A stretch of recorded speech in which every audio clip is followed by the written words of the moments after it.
1 Kings chapter 9. So Solomon finished building the temple of the Lord, as well as the royal palace. He completed everything he had planned to do. Then the Lord appeared to Solomon a second time, as he had done before at Gibeon. The Lord said to him, I have heard your prayer and your petition.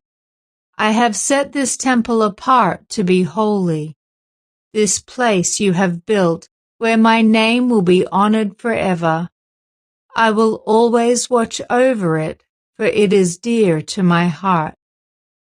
As for you, if you will follow me with integrity and godliness, as David your father did, obeying all my commands, decrees, and regulations, then I will establish the throne of your dynasty over Israel forever.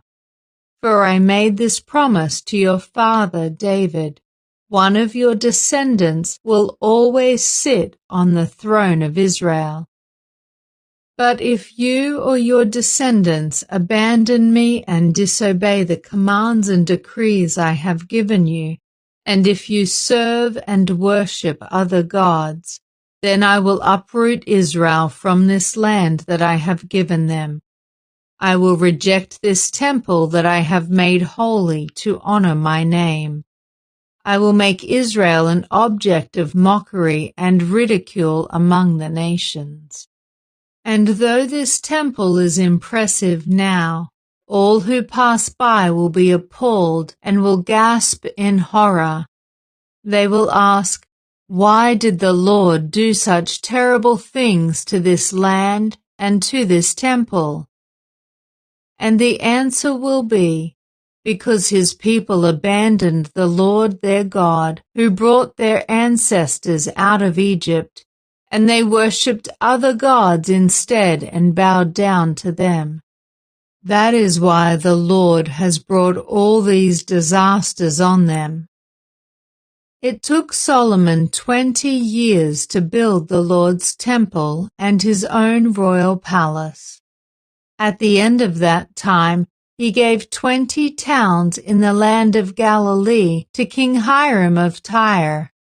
Hiram had previously provided all the cedar and cypress timber and gold that Solomon had requested.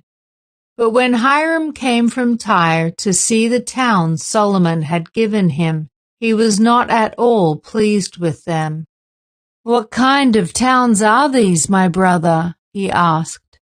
So Hiram called that area Cabul, which means worthless, as it is still known today.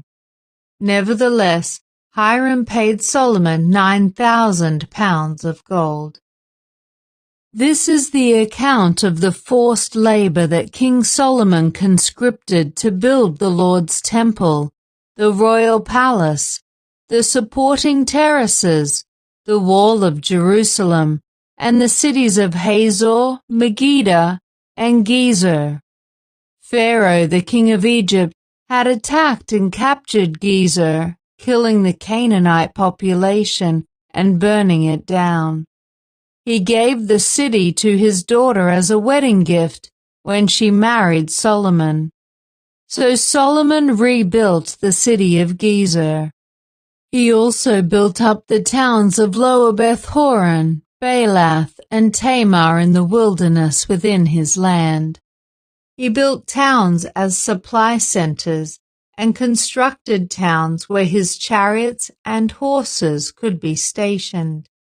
He built everything he desired in Jerusalem and Lebanon and throughout his entire realm.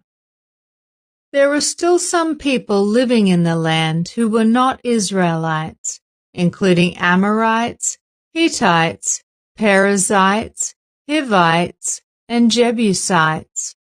These were descendants of the nations whom the people of Israel had not completely destroyed. So Solomon conscripted them as slaves, and they serve as forced laborers to this day. But Solomon did not conscript any of the Israelites for forced labor. Instead, he assigned them to serve as fighting men, government officials, officers and captains in his army, commanders of his chariots, and charioteers.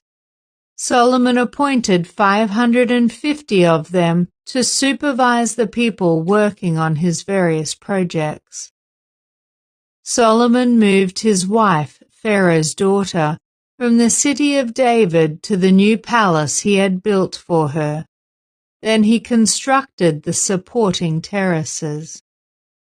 3 times each year Solomon presented burnt offerings and peace offerings on the altar he had built for the Lord. He also burned incense to the Lord. And so he finished the work of building the temple. King Solomon also built a fleet of ships at Ezion-Geber, a port near Elath in the land of Edom, along the shore of the Red Sea.